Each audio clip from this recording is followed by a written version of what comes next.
Boa noite a todos. Que Jesus nos abençoe. E tão lindo a forma como você fez a abertura, falando que dia especial, porque geralmente as pessoas reclamam, né, da chuva. E tá uma noite realmente muito agradável com essa chuvinha lá fora. Por mais que a gente já está vendo tanta chuva, mas é sempre bom e refrescante. Então nós trouxemos um convite para essa noite, para juntos refletirmos o quão rico nós somos. Quanta riqueza a gente já adquiriu e quanta riqueza ainda podemos adquirir. O título, então, é Riqueza para o Céu. No Evangelho segundo o Espiritismo, no capítulo 7, quem se elevar será rebaixado, é o título. E o tema desse capítulo do Evangelho é Bem-aventurados os pobres de espírito. Allan Kardec vai colocar as passagens de Jesus, a primeira, quando ele coloca as crianças no Evangelho e utiliza de uma criança para falar de simplicidade, de pureza, dando já um grande exemplo para nós de o que é ser pobre de espírito, se utilizando então de uma criança. E ainda Jesus diz: todo aquele que se fizer pequeno como este menino. E depois, num outro ensinamento, num outro registro do Evangelho, Kardec coloca também que aquele que quiser ser o maior, seja o que vos sirva. Então são duas grandes lições para as nossas vidas. E aí Allan Kardec então vai refletir sobre esses ensinamentos e vai dizer sobre os grandes no mundo dos espíritos, os que foram pequenos na terra, que é a verdadeira grandeza no céu, as virtudes. Então ele vai fazer essa correlação, né? Os grandes no mundo dos espíritos, quem são? E vai falar os grandes e poderosos na terra, que frequentemente, ele não diz que é uma regra, mas ele diz frequentemente são bem pequenos. Por quê? Porque tiveram de deixar aquilo que os fazia grandes na terra e que não se pode levar. A fortuna, os títulos, a glória, a linhagem. E não tendo mais nada, chegam ao outro mundo desprovidos de tudo, como náufragos que tudo perderam, até as roupas. Conservam apenas o orgulho, que torna ainda mais humilhante a sua posição. Porque daí não passa o orgulho, que teve uma vida, né, com todas as riquezas da matéria, e aí isso instiga muito o orgulho e a vaidade. E isso não passa num toque de mágica. Então, ao adentrar no mundo dos espíritos, daí a gente se percebe o quão pobre estávamos. Ou será que estamos ainda? Porque isso que é importante a gente pensar. Que a casa espírita é um hospital de almas. E é sobre almas que a gente conversa. Né? No ambiente religioso espírita, principalmente, a gente vai falar da riqueza da alma e não da riqueza da vida material, que realmente, e ainda tem uma frase bem conhecida, popular, que tem gente que é tão pobre que só tem dinheiro. Já ouviram essa? Tem gente que é tão pobre que só tem dinheiro. Tamanha pobreza de viver só pensando nas questões materiais. E é incrível como a gente se distrai facilmente na matéria. É muito fácil a gente se distrair e perder o rumo e esquecer qual que é o nosso verdadeiro objetivo. Por que é que a gente está aqui? Então, Jesus nos ensinou que devemos ajuntar tesouros no céu. E a gente já pode ajuntar tesouros estando aqui na terra. Um tesouro que devemos valorizar muito é a amizade. os amigos que a gente tem. Eles nos sustentam. Vocês já sentiram isso? A sustentação da amizade? Quando está difícil, às vezes uma frase que aquele teu grande amigo, aquele teu irmão espiritual te fala, nós estávamos falando isso com o André há pouco, porque às vezes a gente jornadeia ali na seara espírita e pensa que porque o nosso irmão é um trabalhador, porque o nosso irmão faz palestra, não precisa ouvir. Mas nunca é demasiado soltar pérolas.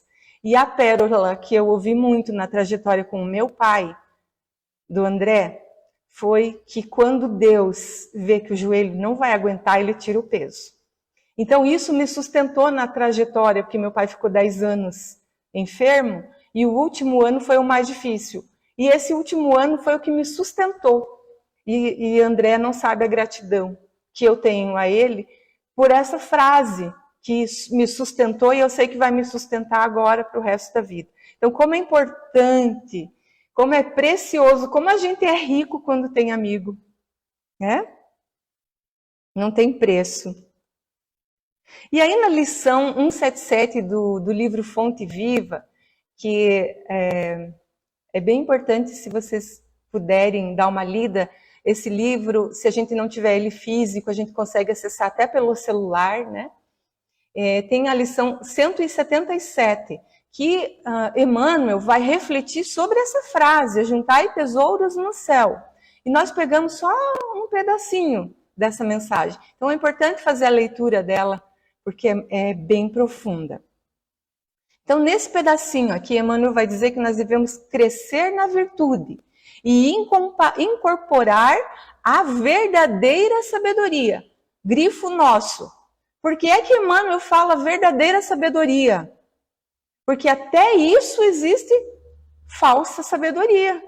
Às vezes a gente acha que sabe tanto, que tem tanto conhecimento. Então, não por acaso, Emmanuel coloca nessa mensagem verdadeira sabedoria. Isso é muito profundo para a gente refletir, para ficar rico, para juntar tesouros no céu. Pensar sobre isso, verdadeira sabedoria. Diz Emmanuel, porque amanhã, não é para ninguém pensar que amanhã nós vamos desencarnar, né? Porque amanhã serás visitado pela mão niveladora da morte. Esse amanhã a gente sabe que não é para a gente levar a sério, né? A ferro e fogo. Esse amanhã é mais poético. Serás visitado pela mão niveladora da morte. Isso também é muito importante. Que nível é esse que a morte traça em nós, né? E possuirás tão somente as qualidades nobres ou aviltantes, coisas boas e coisas ruins, que houveres instalado em ti mesmo. E esse convite de Emmanuel, então, é para a gente pensar. Quanto que a gente tem destas qualidades nobres ou aviltantes, ou não tão nobres assim, instalado dentro de nós. Esse convite, então, para esse autoconhecimento, nos autoanalisando sempre. E para ilustrar as nossas reflexões sobre a riqueza do céu para o céu, nós pegamos essa obra que é riquíssima. Essa obra, o próprio Hilário Silva vai explicar o título da obra na abertura do livro já. É um livro de 123 páginas. E trata de casos que realmente aconteceram, envolvendo espíritas. Mas então, Hilário Silva, que é o espírito que ditou o livro, ele vai explicar o que significa almas em desfile. E vejamos que interessante. Diz ele, sim, em toda parte e em todos os dias há desfiles de almas. A vida garante a exibição. E cada pedaço do mundo é recanto de passarela, por onde transitam as criaturas, dando mostras de si mesmas. Todos nós conhecemos, né, uma passarela, um desfile. E é assim que ele está desenhando a vida, como se fosse uma passarela, um desfile. E aí ele então vai dizer que tipos de almas estão desfilando na Terra. Almas que se arrastam, almas que lutam, almas que riem, almas que choram, partilhando igualmente a marcha, seja, desfilando juntas, né? Caminha corretamente, não recues e nem te apresses. Observa os companheiros, sem espanto e sem crítica, a fim de que a lição de cada um te sirva ao aprendizado. Então, Hilário Silva nos recomenda que observemos as almas que desfilam conosco na vida, mas com um fim útil.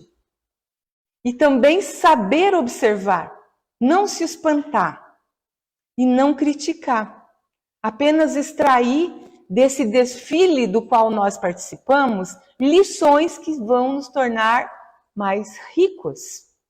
Porque não é verdade que o homem evolui através do homem? É assim, nesse desfile que nós vamos evoluindo. Então, toda vez que te inclines para esse ou aquele caminheiro, estende o coração e as mãos em forma de entendimento e de amor, porque todas as filas prosseguem adiante, com o encontro marcado no túnel da morte. E do túnel da morte, cada alma em desfile surgirá no outro lado, para receber no posto de pedágio do destino, segundo o próprio merecimento. Então, esse desfile termina, é o túnel da morte. E quando terminar o nosso desfile, nós vamos chegar nesse túnel e vamos receber. E aí, após ele fazer essa abertura na obra, ele vai então tratar de casos, vários casos. E nós trouxemos então um que nós vamos contar conforme a gente lembra, né? E às vezes a gente aumenta um ponto, né? Cada conto, quem conta um conto aumenta um ponto, ou tira detalhes, infelizmente perde na riqueza. Mas a história é mais ou menos assim. Trata de Hilário Silva, que foi um devotadíssimo trabalhador na seara espírita, que morava em São Paulo. E ele estava numa doceria, não é panificadora, como é que é o nome? Uma confeitaria, eu esqueço sempre essa palavra, obrigada. Estava numa confeitaria grande na cidade grande de São Paulo. E ele estava indo ao caixa para pagar a sua compra, quando surge um alarido ali dentro. E todo mundo começa a gritar que era para pegar o ladrão, ladrão, pega o ladrão. E o caixa que estava para atender o Hilário Silva pula do balcão junto com o segurança e agarra um pobre homem que estava com um saco grande de pães nas mãos. E eles agarram ele e já vem vindo a polícia. Com aquele barulho todo, vem vindo a polícia para prender ele. E lá, Hilário Silva, observando a cena, diz para eles que deveriam tirar as mãos daquele homem, porque se tratava de um funcionário dele e que provavelmente pegou o pacote por engano, porque já estava acusando que ele tinha pego de um freguês e provavelmente ele pegou o pacote por engano pensando que fosse meu. E eu não admito qualquer violência. Hilário Silva paga a sua conta e sai de braços dados com aquele homem desconhecido, como se o fizera um parente próximo. E todos que estavam ali dentro observando a cena. Ao dobrar a primeira esquina, Hilário Silva se dirige àquele homem. Ora essa, meu irmão, eu sou espírita. E um espírita não deve mentir. Mas, no entanto, tive que fazê-lo para defendê-lo. Por que fez aquilo? E aquele pobre homem leva as mãos esquálidas no rosto, em prantos, explicando que sofria de uma doença dos pulmões, não conseguia trabalho e tinha 6 filhinhos passando fome em casa, sem conseguir trabalho. Foi um ato de desespero. E aí então Hilário Silva diz: não estou aqui para repreendê-lo. Aí ele abre então a sua bolsa e dá a quantia que ele consegue àquele homem e promete ajudá-lo. Promete retornar à sua casa. E aí conta este homem a Hilário Silva, que se chamava Noel de Souza. Então Hilário Silva se compromete com Noel de Souza na próxima semana ir até o seu lar para ajudá-lo, para fazer aquilo que agora há pouco nós ouvimos as irmãs aqui convidando a ajudar. O centro espírita, os espíritas ajudam quem precisa, né? E aí, então, ele se compromete, e o Noel de Souza dizia que morava na Vila Maria, num modesto barracão. E passada uma semana, lá está Hilário Silva, procurando por Noel de Souza. Após ele percorrer uns espaços por ali, ele encontra a modestinha casa de Noel de Souza e é recebido pela sua esposa e os 6 filhinhos, magrinhos. Noel de Souza não estava, havia saído para o tratamento dele, daquela doença grave que ele tinha no pulmão. Aí Hilário Silva passa a assistir essa família, dá tudo que ele pode, porque Hilário Silva era um grande comerciante em São Paulo. Então ele tinha recursos também. E além do mais, o auxílio dos demais trabalhadores da casa espírita. Então ele começou a assistir aquela família. E a esposa de Noel de Souza fica tão agradecida que ela diz assim para ele: seu Hilário, um dia, se Deus quiser, Noel há de retribuir por tudo que o Senhor vem fazendo pela nossa família. E ele sai, e ele ajuda, e depois passa o tempo, e o Hilário Silva precisa se ausentar da cidade. Então ele entrega a família de Noel de Souza aos cuidados dos demais trabalhadores da casa, e esquece o ocorrido. Passaram-se 6 meses agora. E Hilário Silva estava num grande aeroporto de uma outra capital, e precisava voltar urgentemente para São Paulo. Então ele entra no aeroporto, antes dele chega um amigo que ia tentar comprar aquelas passagens de última hora, né? E ele estava tentando naquela multidão avistar o amigo que já estava indo para o guichê para comprar a passagem, porque o avião já estava quase saindo. Quando ele avista o amigo, ele alivia, né? O amigo já estava no guichê, já estava comprando a passagem, ele só precisava entregar os documentos dele para o amigo. Então ele estava indo entregar os documentos para o amigo, ele é envolvido num abraço amoroso que detém ele. E ele tenta se desvencilhar, porque ele sabia da pressa dele. Ele tenta se desvencilhar, mas ele sente aquela energia do amigo. Aí ele reconhece Noel de Souza. Estava maltrapilho ainda, de uma vestimenta simples. Noel, você aqui? Ah, doutor, eu precisava te agradecer por tudo que o senhor fez pela minha família. Eu precisava te agradecer. Dá o braço para Hilário Silva. E Hilário Silva tentando ir até o guichê. E ele leva o Hilário Silva para fora do campo de visão do amigo. E vai, e fala, e agradece. O Hilário Silva estava impaciente com toda aquela gratidão, porque ele precisava pegar o voo. Mas ouve. E quando ele consegue se desvencilhar do Noel de Souza, ele vai atrás do amigo. Quando ele vai atrás do amigo, já era tarde. O avião já tinha alçado o voo. E ele perdeu. E como ele perdeu o voo, ele vai atrás do Noel para ouvir melhor, para pelo menos conversar com ele.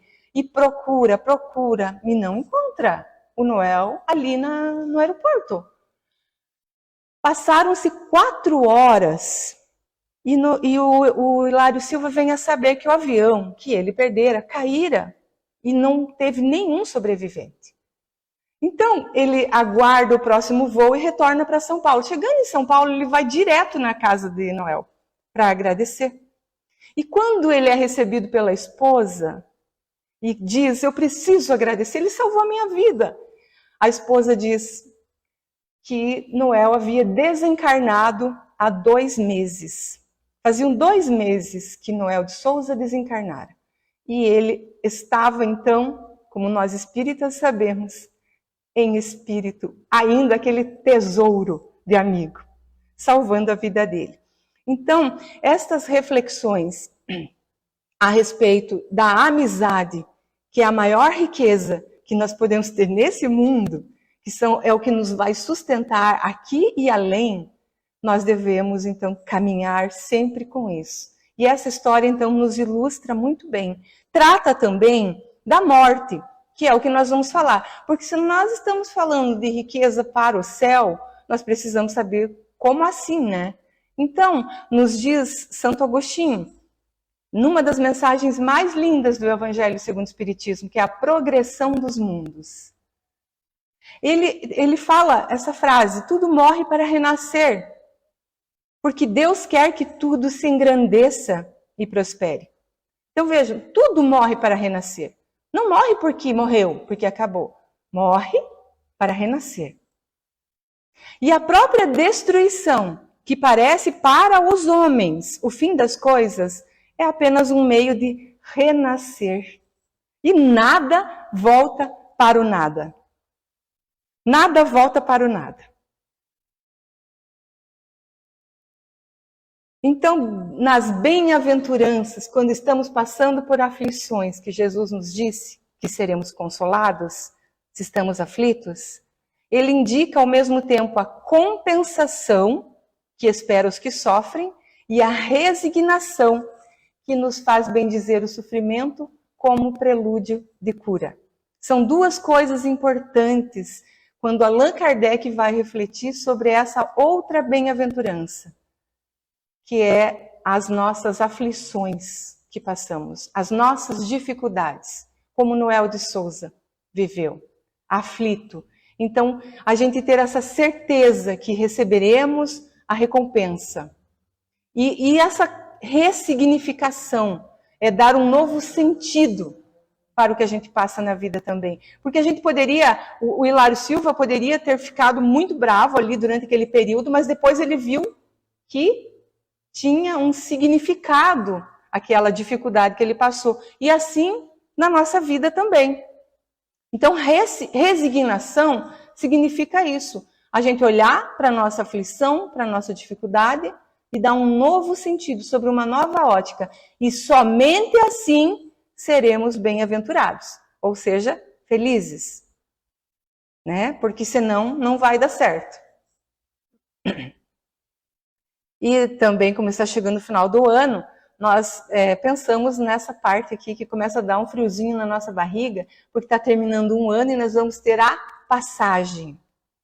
Nessa passagem, muitas vezes, a gente pensa em tudo o que aconteceu, você não faz uma retrospectiva e não faz planos ao mesmo tempo?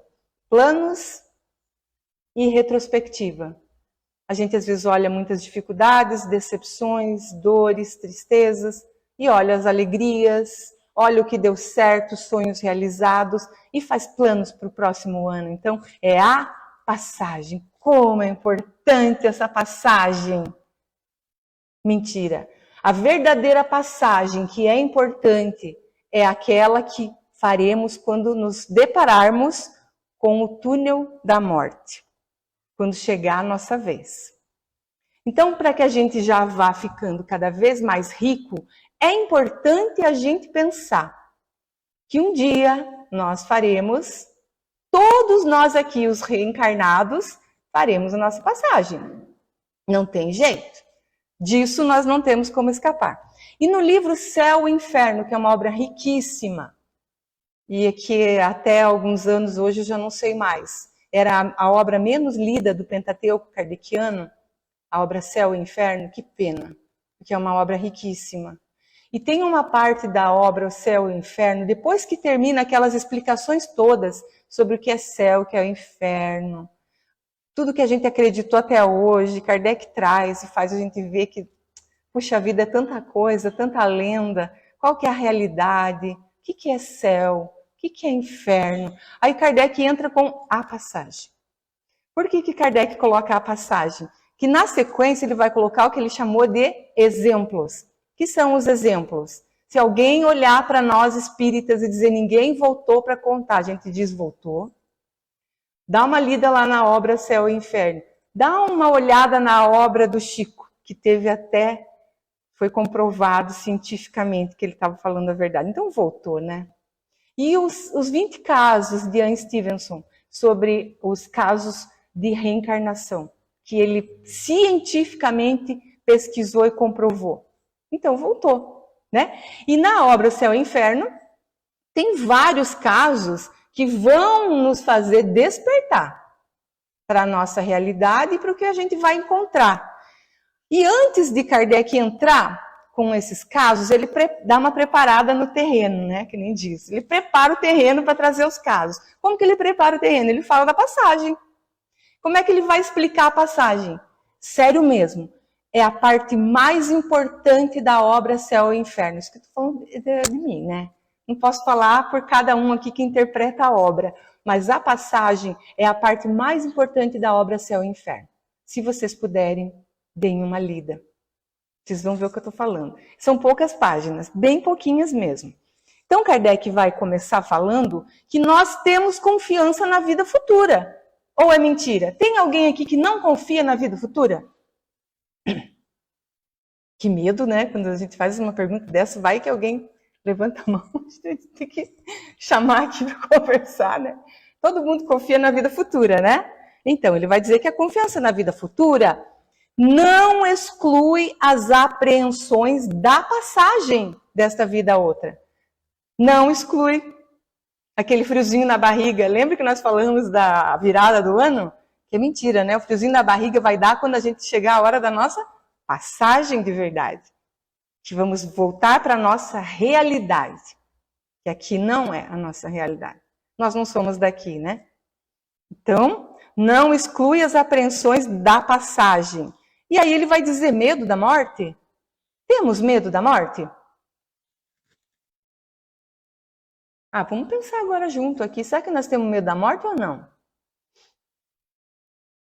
De morrer a gente nem tem medo, né? Mas já pensou sair daqui do jeito que a gente está agora? Num conforto, cheio de amigo. Às vezes a gente tem mãe que cuida da gente ainda. Às vezes a gente tem aquele irmão bem legal. Às vezes um irmão que caminha com a gente. Então, já pensou a gente ter que largar tudo? Ou projetos que a gente tem que abandonar tudo, que não tem jeito, não tem escolha, né? Então, medo da morte, sei lá, né? Ele diz Kardec que muitas pessoas não têm. O que temem é o momento da transição. E nós gostamos de dizer assim, o momento do trabalho do parto, né? Porque não é. Se a gente veio de lá para cá num trabalho de parto, a gente não vai voltar daqui para lá num trabalho de parto também? Como será que a gente vai fazer essa travessia? E aí ele vai dizer que nós podemos dispensar uma viagem terrestre. Aqui a gente já pode até pensar, né? Quem já está planejando a virada do ano na praia, pode dizer assim, olha, eu não vou mais. Esse ano eu vou passar em casa, pode dispensar. Mas aqui, ricos como pobres devem dar esse passo. Nós não temos escolha, então, nessa viagem. E se ele é doloroso, nem a posição, nem a fortuna poderiam suavizar-lhe a amargura.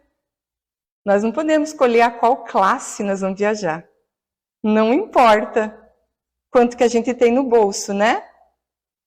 Então, nessa viagem que nós vamos fazer, não importa quanto a gente pode comprar do voo. Porque vai ser a classe que a gente angariou de virtudes que vai fazer a diferença. E aí entender isso, gente, faz a diferença sim. Faz muita diferença. Porque é uma coisa a gente não entender nada, por exemplo, a gente habitando o planeta Terra. Começa a chover, a gente não sabe o que é chuva. A gente vai ficar apavorado. De onde que está caindo essa água? Pensou? Então é importante a gente saber o que é isso. Mas isso também não faz tanta diferença. O que faz a diferença é as nossas aquisições morais. É o quanto de virtude a gente conquistou. O tamanho da nossa moralidade. Isso é o que importa na travessia. E aí Allan Kardec também vai falar do fluido perispiritual, que é o que reveste o espírito, que, lembremos, modela o corpo material, a forma.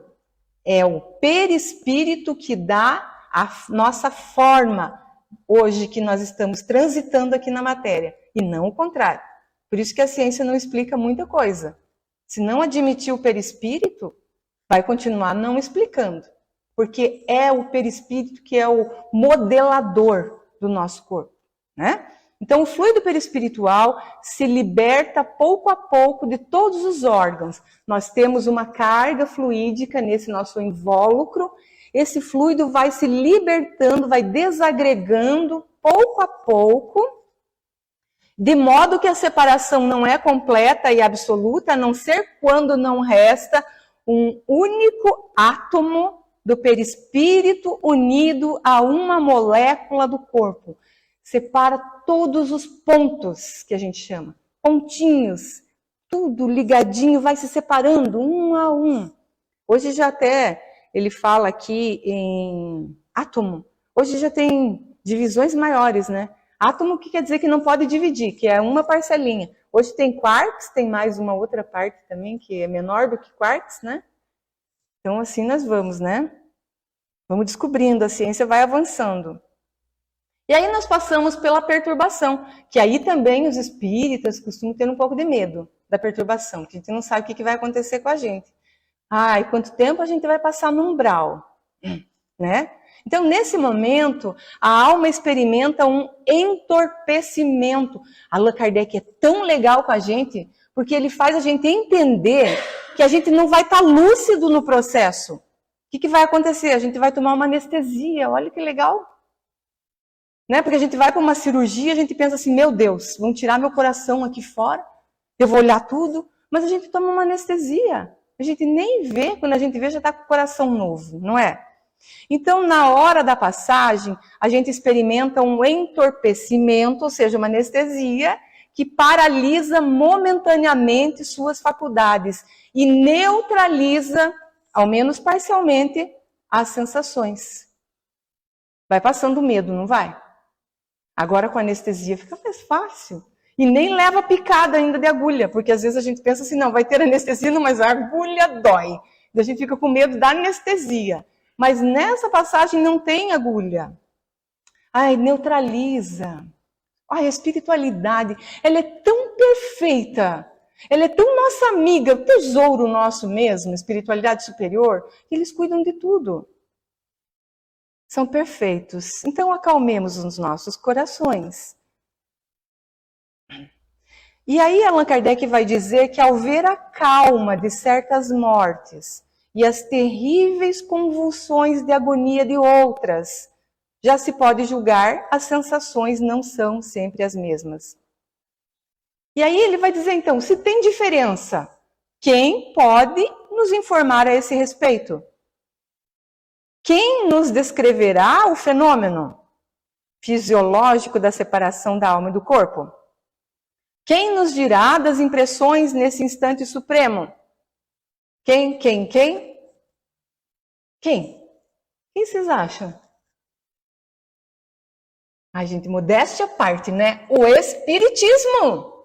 Daí ele vai dizer que nem a ciência e nem a religião conseguem chegar num consenso a respeito disso. Mas o Espiritismo chega. O Espiritismo nos mostra. Como é bom estudar o Espiritismo. Porque ele nos explica, então, toda essa diferença, essa peculiaridade nossa. Por que cada um de nós é diferente? Não acontece igual nunca. Nem nas nossas mesmas vidas, que a gente diz vidas, mas não é vidas, né? É existências, porque vida é só uma. Deus nos deu, e aí nós temos as reencarnações, as nossas existências aqui. Momentaneamente, porque nós somos espíritos imortais. Coisa boa, né? Então, o Espiritismo, só ele pode dizer como se opera a transição, quer pelas noções mais positivas que ele dá da natureza da alma, quer pelo relato daqueles que deixaram a vida. O conhecimento do laço fluídico que une a alma e o corpo é a chave desse fenômeno, como de muitos outros. Entender a nossa anatomia integral, porque já é bom a gente entender do nosso corpo físico, a gente consegue lidar melhor. Quando a gente já vai chegando numa idade mais avançada, quando a gente se conhece, né? Às vezes o médico fala alguma coisa pra gente e a gente pensa, não. Né? Porque a gente já sabe que alguns medicamentos pra gente não faz bem. E desculpa, né? Se tem algum médico aqui, mas às vezes a gente mesmo sabe mais do que o médico. Porque a gente já se conhece tão bem. Então imagina conhecer a nossa estrutura na totalidade. Isso que é coisa boa. Isso vai passar o medo, vai fazer tanta coisa boa nas nossas vidas. E aí Kardec diz que a afinidade que existe entre o corpo e o perispírito influenciam muito nisso. Será que a gente é muito agarrado a essa nossa forma física? Eu estava falando para a Lu que eu queria ser pequenininho, eu acho tão bonitinho ser pequenininho. Eu nasci no corpo errado. Será que a gente tem muito apego assim a esse corpo? Hoje em dia, né? A gente não está falando mal aqui que é bom cuidar do corpo, ir para academia, mas que é bem melhor vir malhar o espírito aqui na Casa Espírita é. Ó, parabéns para todo mundo que veio aqui na Academia do Espírito hoje. Malhar o espírito, né? Vamos reforçar, vamos nos fortalecer. E é isso que importa para nós de verdade. Claro que nós não vamos, né, deixar de lado o cuidado com o corpo. Então diz Kardec que quanto maior essa afinidade, mais os esforços do espírito para se soltar dos seus laços serão longos e penosos, mais grudado. E é bom sempre a gente pensar também no jardim, quando a gente vai tirar uma planta que está bem enraizada. Como a gente tem que ficar lá, né? Judiando da planta até conseguir arrancar ela. E às vezes a planta tem uma raiz tão curtinha ali que se puxa lá já vem. Mas Kardec não usa isso, ele usa um fruto. Se nós pegamos essa frutinha aqui tão delicadinha, é pitanga? Ela é tão delicadinha, né? Você pega nela, você parece que ela é um gelzinho. Mas há pessoas nas quais a coesão, ou seja, essa ligação é tão fraca, que o desprendimento se opera por si mesmo e naturalmente. O espírito se separa do corpo como um fruto maduro se separa do seu caule. Olha que sonho de passagem. A gente caía assim, tuque, igual um frutinho. Oh, que dificuldade a gente se grudado no corpo e ficar, né? Querendo ficar.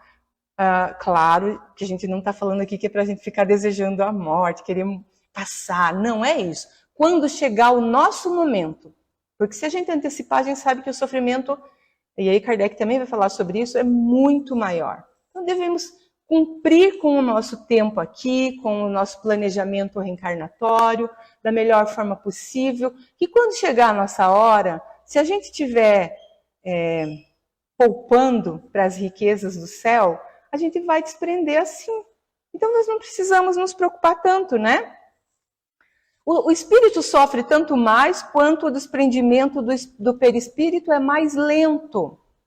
A prontidão do desprendimento é proporcional ao grau de adiantamento moral do espírito. Isso nós já falamos, né? Para o espírito desmaterializado, cuja consciência é pura, a morte é um sono de alguns instantes, isento de todo sofrimento, e cujo despertar é cheio de suavidade. Ô riqueza! O maior sentido da nossa encarnação é a conscientização da riqueza do nosso mundo interior. É a gente se apropriar desse tesouro que nós temos. O nosso mundo interior é buscar cada vez mais esse tesouro. Quem somos? Quais qualidades já conquistamos? O que precisamos melhorar? Então esse é o sentido, o maior sentido. Somos essências divinas em busca da perfeição. Somos partículas de Deus. Não somos pouca coisa, né? Então a conquista da riqueza para o céu. Nós extraímos essas recomendações da obra As Dores da Alma, de Francisco do Espírito Santo Neto, ditado pelo Espírito Hamed, que foi um militar. E então as recomendações dele nessa obra, para a gente já ir pensando nessas conquistas aí, ele nos recomenda que nós somos potencialmente capazes de tomar decisões. Vamos nos apropriando disso. Possuímos uma individualidade divina, completamente distinta da dos outros. Fazemos as coisas porque gostamos, não para agradar as pessoas. E encontraremos sempre novos relacionamentos. Por isso, não temos medo de sermos abandonados. Porque às vezes a gente não tem medo de ser abandonado porque vamos ser trocados. Mas porque um de nós dois, vamos dizer assim, se caminhamos junto, Léo e André. Um dos dois provavelmente vai antes. E às vezes a gente já começa a viver isso 40 anos antes. Meu Deus, quando ele morrer, o que vai ser de mim? Né? Então, nós, não que a gente vai viver um relacionamento pensando em encontrar um novo cônjuge, mas os nossos amores, a gente pode aumentar esse leque na nossa vida e ter muitos amores, amores de verdade, que não só focado numa pessoa, isso nos faz sofrer, e isso inclusive é uma razão de grande sofrimento no plano espiritual, a separação, né, dos amores. E ainda nos diz Hamed, usaremos constantemente nosso bom senso. As críticas e as desaprovações não nos atingirão com facilidade. Bom senso, como Kardec sempre foi, né? Tomaremos nossas próprias decisões, respeitando, porém, a dos outros. E confiaremos na luz maior que há em nós. Ela sempre nos guiará pelos melhores caminhos. Nunca nos esqueçamos que nós somos luzes. Quem falou isso para nós? Quem falou isso para nós? Foi Jesus? Né? Então não nos esqueçamos, nós somos luzes. Imagina! Amemos, pois, com todo o poder do nosso coração, e todos aqueles que nos rodeiam receberão a nossa influência e sentir-se-ão nascer para a nova vida.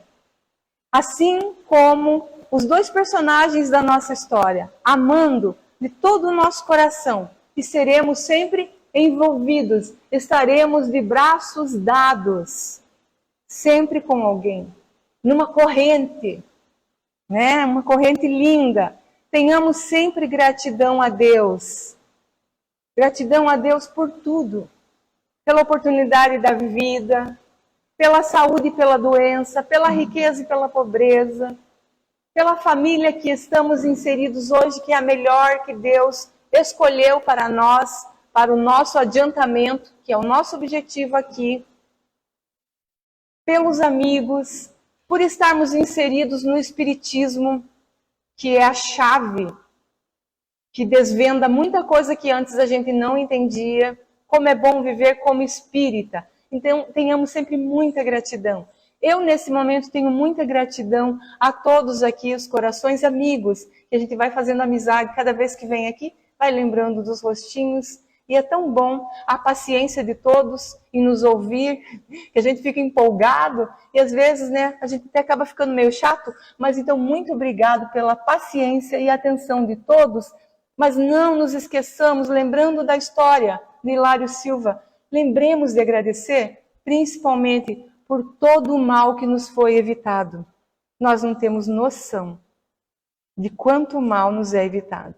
Então, agradeçamos a Deus por tudo. Muito obrigado, queridos irmãos, e um grande abraço a todos.